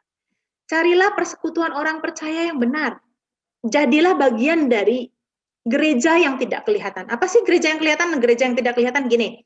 Gereja yang kelihatan itu adalah gedungnya, di mana dipakai untuk berkumpul bersama. Gereja yang kelihatan adalah organisasinya, sinodenya. Tapi gereja yang kelihatan, baik itu gedungnya, organisasinya, nama sinodenya, itu tidak akan menyelamatkan saudara. Yang menyelamatkan saudara adalah kalau saudara diperhitungkan Tuhan sebagai gerejanya. Bagaimana kita menjadi bagian dari gereja Tuhan? Kalau kita keluar dari gelap kepada terangnya yang ajaib. Karena itu, di dalam gereja sebagai organisasi, masih banyak orang yang hidup dalam kegelapan. Gereja sebagai organisasi, gereja sebagai tempat, sebuah gedung, masih banyak orang yang bukan benar-benar gereja. Bukan orang-orang yang telah dipanggil keluar, tetapi orang-orang yang masih hidup dalam kegelapan. Tetapi mereka ada di dalam gereja yang kelihatan. Mereka jadi anggota gereja, mereka aktif datang, mereka aktif memberikan persepuluhan, persembahan, namanya terdaftar. Tapi kalau kita mau diperhitungkan sebagai gerejanya, sebagai mempelainya Tuhan, kita harus benar-benar keluar dari gelap kepada terangnya yang ajaib. Jadi jangan mempermasalahkan lagi. Oh, sinode ini, oh beda sama sinode itu. Oh, kita kan beda gitu. Apalagi kalau perbedaan itu sampai bilang sesat gitu. Oh, orang biasanya nih orang-orang Protestan, orang Katolik sesat, orang Katolik bilang orang Protestan yang sesat. Jangan lagi seperti itu karena kita semua adalah gereja Tuhan. Tuhan nggak pandang dari gereja mana, asalkan kita keluar dari gelap kepada terangnya yang ajaib. Kehidupan kita tidak lagi hidup di dalam kegelapan, perilaku kita tidak lagi hidup dalam kegelapan. Kita semua adalah domba-domba Tuhan. di mana Tuhan adalah sebagai gembala agung kita. Jadi kalau kita mau menjadi mempelai Allah, kita harus keluar dari gelap kepada terangnya yang ajaib. Amin. Oke, kita akan berdoa. Bapak Surgawi, terima kasih untuk kami sudah diajar kebenaran. Kami terus untuk kami bisa mengikuti kebenaran ini, praktekkan bagi kehidupan kami. Kami bersyukur Tuhan, tetap ajari kami rendah hati, walaupun kami sudah menerima. Terima kasih, terangi hati kami terus, sehingga kami bisa melakoni firman Tuhan dengan benar. Di dalam nama Tuhan Yesus kami berdoa dan bersyukur. Amin. Oke, saya akan bacakan pertanyaannya. Ini dari mamanya Gendis. Kak, bagaimana asumsi orang yang sering berpikir, yang penting sudah berbuat baik dan rajin ke gereja, ibadah liturgis maksudnya rajin ke gereja, akan masuk surga. Padahal ada tingkatan lebih tinggi, yaitu berbuat benar. Apakah orang seperti ini akan dibenarkan di hadapan Allah? Pada akhirnya setiap orang akan dihakimi menurut ukurannya masing-masing. Kalau orang percaya, sebetulnya kita dipanggil bukan sekedar berbuat baik. Karena kalau sekedar berbuat baik, itu adalah ukurannya orang-orang perjanjian lama. Dan orang-orang yang tidak mengenal Tuhan. Nah, orang percaya ini dipanggil untuk menjadi sempurna, untuk mengikuti kehidupan Tuhan Yesus, meneladani kehidupan Tuhan Yesus. Jadi perubahan itu perubahan secara perilaku, perubahan karakter dulu, baru kemudian pertumbuhan rohani di situ. Nah, apakah orang seperti ini akan dibenarkan di hadapan Allah? Ya tentu dibenarkannya juga ada ukurannya. Tapi kalau orang yang sudah memahami kebenaran, misalnya kita belajar nih di sini, kan tidak di setiap gereja diajarkan bahwa panggilan kita adalah untuk menjadi sempurna. Mungkin jemaat banyak yang tidak tahu, banyak yang tidak mengerti. Ya, banyak yang ya sudah pokoknya jadi Kristen baik-baik ke gereja gitu. Banyak orang yang baru paham seperti itu. Ya, Tuhan akan menghakimi setiap orang itu menurut ukuran yang berbeda-beda. Orang yang diberi banyak akan dituntut banyak. Kalau apakah mereka akan masuk surga? Selama mereka tidak berbuat jahat kepada sesama, mereka akan masuk surga. Mungkin itu ya. Lanjut ya. Dari Reski. Tanya Kak, keseluruhan hidup kita adalah ibadah, termasuk pekerjaan kita. Sampai sejauh mana kita berdoa untuk pekerjaan kita? Mengingat itu adalah tanggung jawab kita. Apakah berbeda dengan doa kita saat untuk melayani pekerjaan Tuhan di gereja? Kan kalau pelayanan di gereja sampai doa puasa segala, Kak. Terima kasih. Ya yang didoain itu apa sih? Berdoa untuk pekerjaan itu yang didoain apa? Dari tempat yang lain itu kan kalau berdoa buat pekerjaan, berdoa buat toko, yang setahu saya dari beberapa cenayang rohani itu berdoa supaya Tuhan mendatangkan pelanggan dari utara, dari selatan, dari barat, dari timur. Nah, kan kayak malaikatnya gitu kan, jadi sales. Ya, malaikat itu sales atau SPG. Sementara Tuhan kita adalah koordinator dari sales and marketing. Ini kan ngawur. Bukan Reski yang ngawur. Yang ini pahamnya cenayang. Kalau misalnya kita punya pilihan-pilihan pekerjaan, terus kita bingung, ya itu kita bawa sama Tuhan. Ya, Tuhan yang mana nih yang harus kupilih? Pekerjaan apa nih? Ini kerjaan aku ambil atau enggak? Itu kita bisa bawa sama Tuhan. Dan Tuhan akan memberikan hikmat. Tapi kalaupun Tuhan enggak jawab doa kita, kita dianggap mampu untuk memilih. Amin, amin, amin. Nah, terus kalau misalnya doa buat supaya pemasukan tambah banyak, ya setiap orang itu sudah dikasih kemampuan untuk bertahan hidup. Orang manapun juga, bahkan orang yang tidak mengenal Tuhan, mereka bisa mencari uang dengan cara bekerja giat.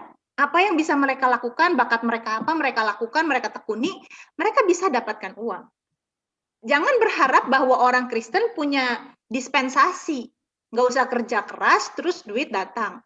Atau dengan usaha yang sekian gitu ya, dengan usaha yang 70% atau 80%, terus hasilnya mau 1000% gitu. Jangan punya pemikiran seperti itu. dalam kesusahan kita pun, dalam kesulitan keuangan kita pun Tuhan bekerja. Bahkan ada orang-orang yang sudah berusaha sekalipun, orang-orang yang berdoa, Tuhan nggak buat ekonominya jadi baik. Untuk orang-orang yang tertentu bisa jadi seperti itu. Tuhan nggak buat ekonominya mereka itu meningkat. Kenapa?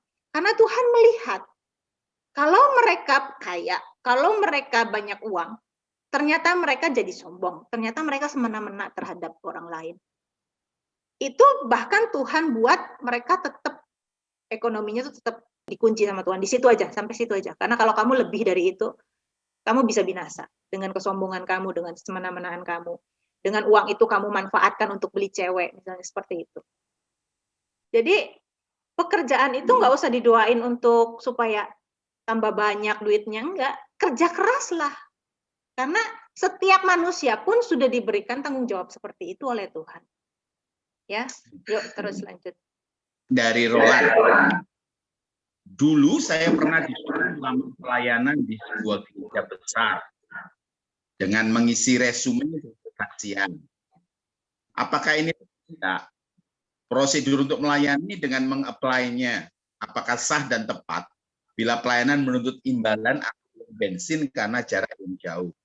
Karena ada yang mengungkapkan bahwa orang-orang yang melayani itu punya hak lewi. Nah ini. Gini, kalau gereja besar, tentunya orang-orang itu kan nggak dikenal dengan baik. Dan memang gereja besar itu perlu penata layan atau liturgos itu yang lebih banyak ya, pasti. Karena ibadahnya banyak, jemaatnya banyak, ibadahnya banyak. Perlu penata layanan yang lebih banyak juga. Sedangkan biasanya gereja besar itu tidak akrab satu dengan yang lain karena saking banyaknya. Ya, kalau ada prosedur seperti ini, ya mungkin itu yang bisa terbaik yang bisa mereka lakukan gitu ya. Kalau memang mau ikut ambil bagian di situ, ya ikutilah tata caranya di situ. Nah, pertanyaan berikutnya, gimana kalau menuntut imbalan atau uang bensin? Kalau kita mau melayani Tuhan, jangan menuntut. Jangan jadikan pelayanan itu sebagai sumber keuntungan untuk mencari hidup. Jangan. Melayani itu memberi hidup. Tapi kalau dikasih, dan memang kita perlu, ya nggak apa-apa. Karena ada yang mengungkapkan bahwa orang-orang yang melayani itu punya hak lewi. Ya bedalah kita sama suku Lewi. Suku Lewi itu nggak punya tanah. Nggak punya, kalau dulu orang Israel itu dikasih dibagi-bagi tanah, sedangkan suku Lewi nggak kebagian tanah pertanian. Nah kalau kita sekarang, kalau itu memang betul-betul full time, dia punya hak untuk menerima dari jemaat. Kalau dia memang full time, dia punya hak. Tapi kalau misalnya bukan full time, ya nggak punya hak dong. Bukan nggak punya hak ya, ya bisa dapetin hak itu, tetapi bukan menuntut. Hak untuk menuntut itu nggak bisa.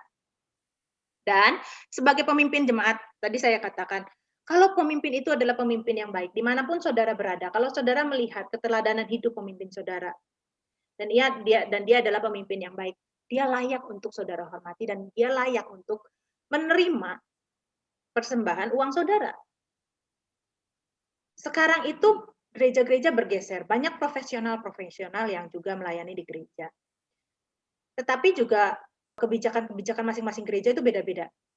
Nah, sejauh mana seorang pemimpin jemaat itu berhak, sekali lagi, perjanjian lama dengan perjanjian baru itu sudah berbeda. Di perjanjian lama itu nggak ideal. Dan di perjanjian baru kita dituntut idealismenya Tuhan. Yeah. Oke, pemimpin gereja besar gitu ya, pemimpin gereja berhak untuk mendapatkan uang dari jemaat. Tapi seberapa hak mereka untuk mempergunakan itu? Masalahnya banyak gereja-gereja besar, ya pemimpin-pemimpinnya tentu mendapatkan persembahan yang banyak, dan mereka merasa berhak untuk membangun kerajaannya sendiri. Berhak pakai uang itu untuk beli mobil mewah. Memang mewah pun ukurannya beda-beda ya. Ukurannya pun beda-beda gitu. Kadang misalnya punya mobil, dari orang yang cuma bisa beli motor, punya mobil itu udah mewah. Tapi buat orang yang bisa beli mobil yang 1 miliar, punya mobil yang 200 juta itu bukan mewah gitu. Jadi mewah pun ukurannya beda-beda. Tapi seberapa berhak sih orang-orang ini, pemimpin-pemimpin jemaat ini, memakai apa yang orang-orang sudah persembahkan? Nah, itu yang kita harus peka. Yang saya dapat dari salah satu rekan saya di Taiwan, gerejanya di Jakarta ya. Waktu ada seorang hamba Tuhan, saya katakan hamba Tuhan ini tidak kerja apa-apa. Jadi betul-betul pure, punya jemaat dan lain sebagainya. Waktu diundang di salah satu gereja, ditelepon oleh penatuannya. Dikatakan, Bapak ada di mana? Oh, di jalan. Oh, baik Pak, kalau gitu nanti saya akan jemput persis di depan pintu gereja. Dan kagetlah yang jemput, karena si pendetanya pakai apa? Lamborghini seri terakhir. Terus kemudian dari atas mimbar, khotbahnya ya udah nggak jauh-jauh. Saya diberkati pakai Lambo, saya diberkati Tuhan. Nih jam tangan saya miliar juga, saya diberkati. Jadi sebenarnya bukan khotbah. Yang lebih miris adalah ketika bagaimana seorang hamba Tuhan tersebut yang ngaku Lewi memperlakukan dalam tanda petik Lewi yang lain. Itu loh. Ini hanya pakai istilah. Kenapa? Karena pekerja-pekerja di bawahnya ternyata persembahan bulanannya untuk mereka, istilahnya persembahan ya, itu di bawah UMR.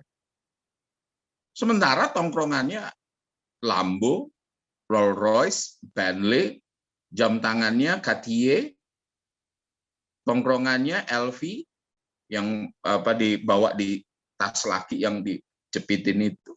Tapi full timernya yang bekerja di kantor di bawah UMR. Ini kisah nyata. Saya enggak buat-buat karena memang saya guiding para hamba Tuhan dari berbagai denominasi. Nah, hanya itu aja. Lanjut. Ini dari Restani Susilawati. Kak Ane, adakah hubungannya perpuluhan Lewi dengan Maleakhi 3 ayat 10? Ada, ya. Maleakhi ini kan masih perjanjian lama. Jadi memang ini ya perpuluhan, konsepnya perjanjian lama, ada hubungannya. Nah, orang-orang perjanjian lama itu dituntut kasih persepuluhan. Diajari untuk, dilatih untuk ngasih persembahan. Dilatih untuk memberi ya dengan cara seperti itu. Itu kan ketetapan Taurat, mereka nggak nurutin ketetapan Taurat. Sedangkan orang Israel itu harus menaati Taurat. Tapi mereka nggak taatin Taurat. Jadi memang ada hubungannya antara Maleakhi 3 ayat 10 ini dengan orang Lewi. Tapi kalau sama kita, ya nggak ada hubungannya. Nggak ada hubungannya buat kita. Pertanyaannya kan tadi kan ada hubungannya nggak dengan Lewi? Ada hubungannya. Cuma kalau saya jelaskan dengan kita, ya nggak ada hubungannya. Ya, lanjut. Bu Ane, bagaimana menyikapi dari Titus ini? Menyikapi dengan jenis musik tertentu. Rock, metal, underground, dalam pujian di gereja. Karena jenis musik tersebut sering diidentikan dengan hal-hal negatif. Saya bantu jawab. Tadi kan sudah diberitahu oleh Kak Anen, ya, sudah panjang lebar, sudah jelas. Jadi ada orang yang pengen autentik, pengennya rebana, gambus, dan kecapi gitu ya. Jadi kayak Timur Tengah. Terus kemudian brass section-nya pakai shofar. Tetapi kalau rock itu umum ya, banyak sekali lagu-lagu gereja rock. Saya abaikan aja soal rock karena banyak lagu-lagu gereja yang iramanya rock.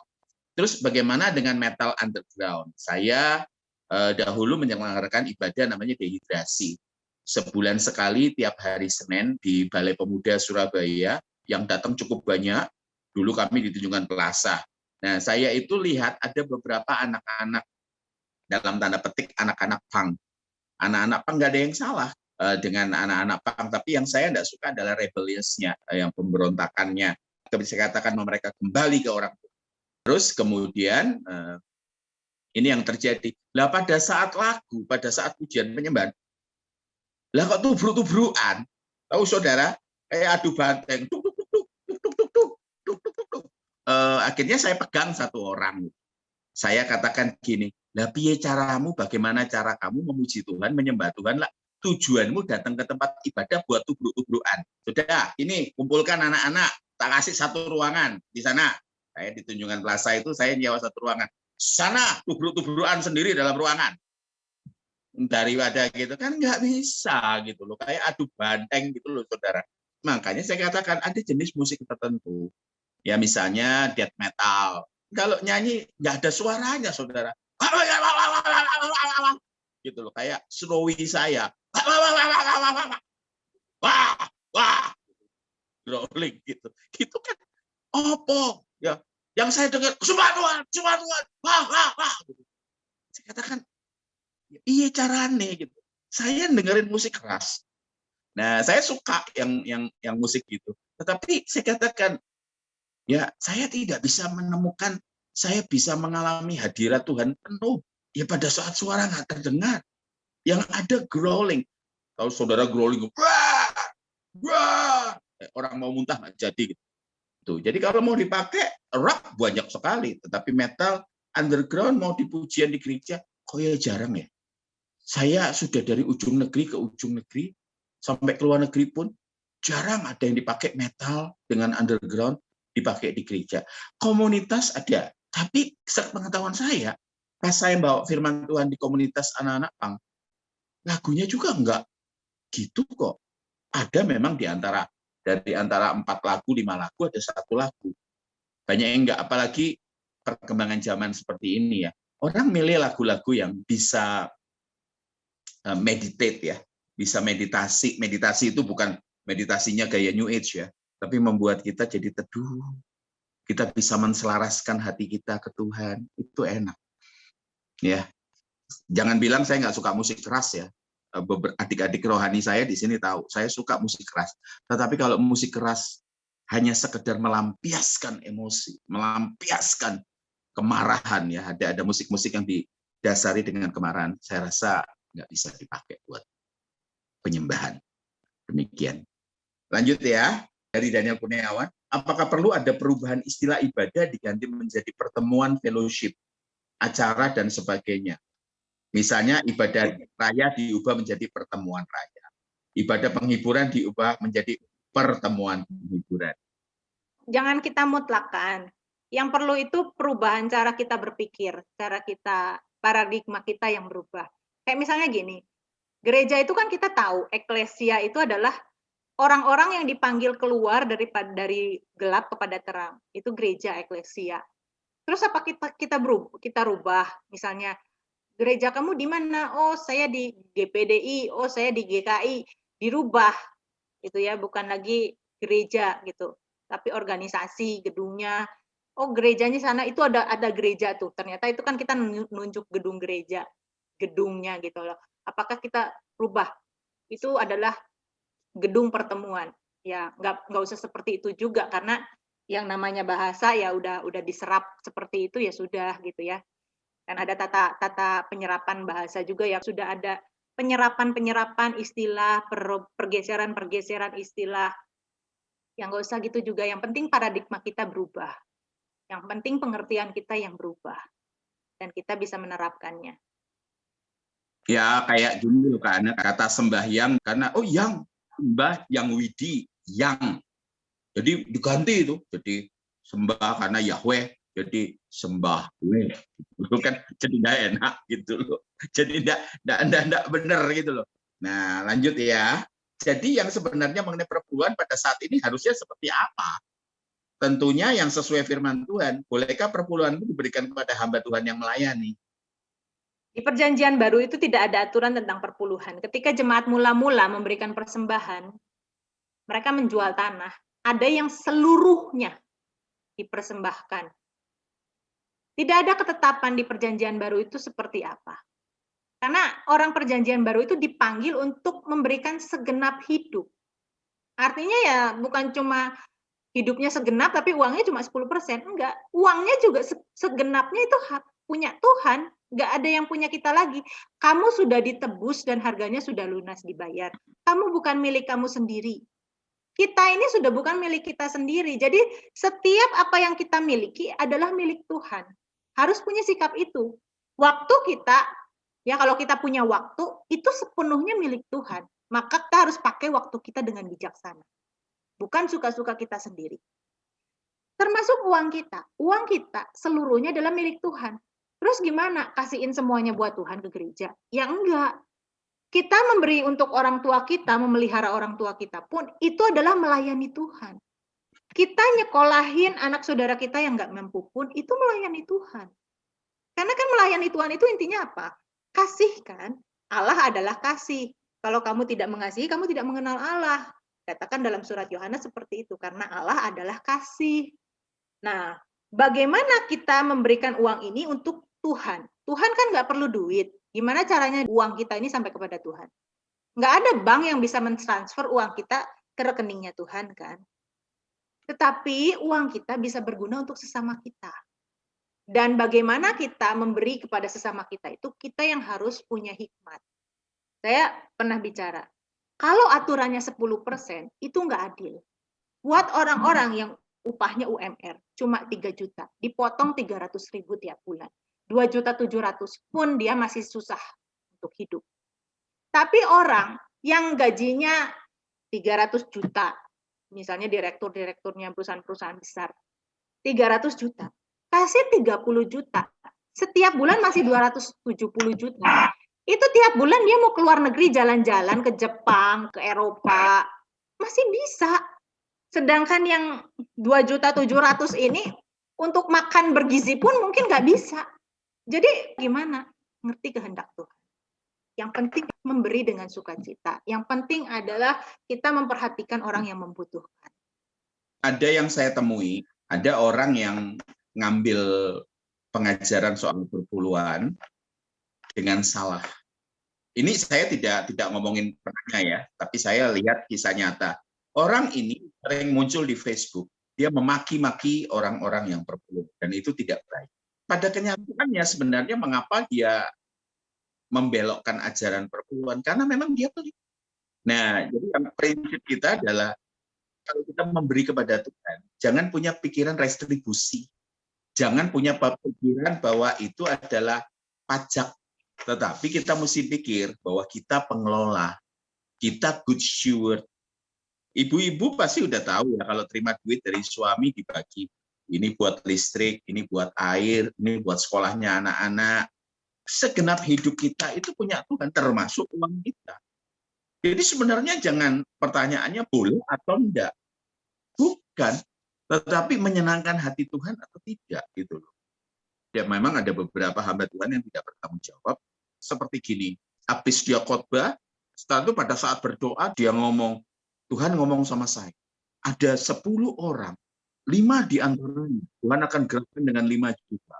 Dan 5 di antaranya Tuhan akan kasih 10 juta. Orang tersebut, 10 orang itu akan diberkati Tuhan luar biasa. Cepat ke depan. Cepat. Enggak apa-apa. Pokoknya saudara ke depan. Oh, saudara akan diberkati. Enggak ada cash, enggak apa-apa. Pokoknya janji imanku. Gitu ya, kalau kayak gitu. Nah, hal-hal yang seperti ini adalah hal-hal yang tidak bertanggung jawab. 2 Korintus 8 ayat 12. Sebab jika kamu rela untuk memberi, maka pemberianmu akan diterima. Kalau pemberianmu itu berdasarkan apa yang ada padamu, bukan berdasarkan apa yang tidak ada padamu. Pertama, prinsip memberi adalah dengan rela. Ya, jangan dengan paksaan, dengan rela, dengan sukacita. Yang kedua, berdasarkan apa yang ada padamu. Jadi jangan janji iman. Tahun depan saya dapat proyek 100 juta, saya akan beriman, terus saya akan kasih 10 juta gitu. Atau 50 juta keuntungannya saya kasih. Jangan begitu, itu nggak ada padamu. Ya. Memberi dengan rela, memberi dengan sukacita berdasarkan apa yang ada.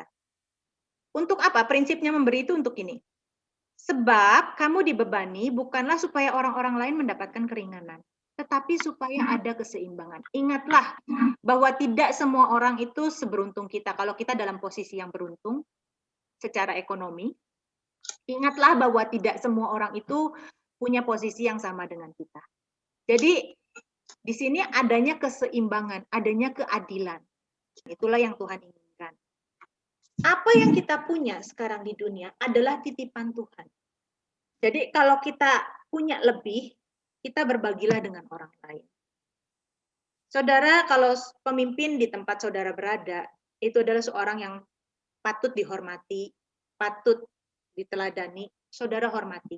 Dan saudara boleh percayakan persembahan saudara ke sana. Tapi kalau saudara hidupnya pas-pasan, nggak usah mikir bahwa Tuhan akan marah kalau nggak perpuluhan. Tuhan itu nggak seperti itu. Kalau saudara lihat bahwa gereja di tempat saudara itu kekurangan dan perlu dibantu, salurkanlah persembahan saudara ke sana. Tapi kalau di sana pendetanya, pemimpin jemaatnya, sudah pakai mobil mewah, pakaiannya pakaian mewah, nggak perlu Masuk lagi. lifestyle. Iya, lebih baik uang itu engkau salurkan kepada orang-orang yang tidak mampu. Tapi kalau engkau sendiri masih hidupnya masih empet-empetan gitu ya, untuk makan bergizi aja susah gitu, ya udah jangan maksa kasih perpuluhan. Tapi kalau engkau punya banyak terus engkau tidak mau memberi, nggak mau berbagi, lihat nanti Tuhan akan didik engkau. Juga jangan menjadikan persembahan itu sebagai pancingan. Mancing Tuhan untuk memberkati saudara. Oh, nanti kalau tak kasih gini, nanti wah, aku ngasih nih 750.000, 500, 1 juta. Nanti Tuhan akan kembalikan, nanti Tuhan akan pasti ngirim orang untuk memberkati saya. Oh, jangan. Itu salah banget. Lanjut ya, karena ya. Dari Roland lagi. Kak, mengenai flow liturgi yang diatur adalah tepat untuk gereja penyanyi baru dan gereja zaman now? Tanda tanya. Ya, untuk pertemuan ibadah, setiap gereja punya liturginya masing-masing, saya kira ya itu sudah tepat ya. Sudah pas lah dengan liturgi yang ada. Dengan pujian, ada pujian, itu kan sama seperti yang gereja atau sinagog di zaman pasca pembuangan itu kan seperti itu. Ada firman, ada pujian, ada doa. Nah, sekarang pun umumnya gereja-gereja kan seperti itu. Ada firman, ada pujian, ada doa. Umumnya gereja-gereja kan seperti itu sudah tepat menurut saya. Ya, tapi yang mesti dilihat adalah Tuhan tidak ada, liturgi tidak menghadirkan Tuhan. Betul. Jadi liturgi itu untuk ketertiban pertemuan bersama. Baik, kalau gitu kita akan akhiri, kita akan berdoa untuk tutup. Kami bersyukur malam ini, kami bersyukur untuk pertolongan-Mu, terima kasih penjagaan-Mu Tuhan, untuk pemeliharaanmu sampai hari ini. Kami sudah belajar kebenaran, dan kami yakin bahwa kebenaran itu akan membuat mata kami terbuka, sehingga kami berjejak mengikuti jejak langkah-Mu. Di dalam nama Tuhan Yesus kami berdoa dan bersyukur. Amin.